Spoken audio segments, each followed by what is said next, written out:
Ce couple de voyageurs pose ses valises à Fresnay-sur-Sarthe. Avant le confinement, Georges Kemener et Rocio Gomez-Masuecos vivaient à Istanbul. Rapatriés en France, ils décident de s'y installer en évitant la capitale. C'est pas possible à Paris, concrètement. Et les gens, ils se parlent, tout simplement. On peut parler avec les gens. C'est l'ambiance village qui nous attire plus que pas tellement quand il y a trop de gens dans les grandes villes. On a moins de temps pour justement se regarder, parler, se connaître. 120 mètres carrés de surface habitable, un jardin et de la place au rez-de-chaussée pour y installer leurs futurs ateliers. Pour l'instant, ça sert un bouquiniste. Les destinations on va faire un atelier de gravure aussi derrière pour son activité. Là, ça sert un atelier de gravure. Prix d'achat, 40 000 € plus quelques travaux. On n'achète pas cher, par contre c'est vrai qu'on a beaucoup de travaux par rapport à la maison. On a dans les 50 000 de travaux.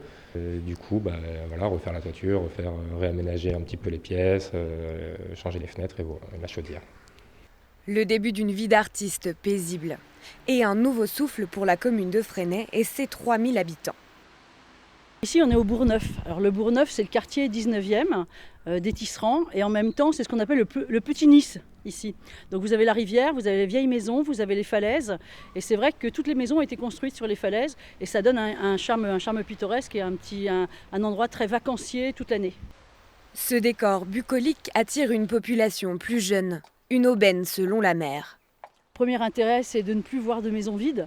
Donc c'est de revoir des maisons ouvertes avec des jeunes, en général des jeunes couples qui arrivent. Et ça, c'est très intéressant parce que derrière, c'est la vie du village, mais c'est aussi la vie de l'école, c'est aussi le collège aussi, et puis toute la partie commerciale, puisque ce sont des gens en règle générale qui ont un bon pouvoir d'achat. Ces nouveaux propriétaires aisés choisissent eux des propriétés haut de gamme autour de la ville. Surtout depuis la fin du confinement, d'après Pascal Leduc. Celle-là est dans une zone pavillonnaire et là tout de suite les Parisiens me disent non. C'est-à-dire ce qu'ils veulent, c'est vraiment un retour à la campagne pour des résidences secondaires. Donc sur celle-là, j'ai des visites parce qu'elle est à la campagne et que c'est un produit de caractère. Il y a beaucoup de demandes sur les produits historiques, tout ça, il y a une réelle demande. Depuis juillet, ces ventes ont augmenté de 20% par rapport à l'année dernière. Près d'une cinquantaine de maisons cherchent encore leurs futurs propriétaires à Fresnay et aux alentours.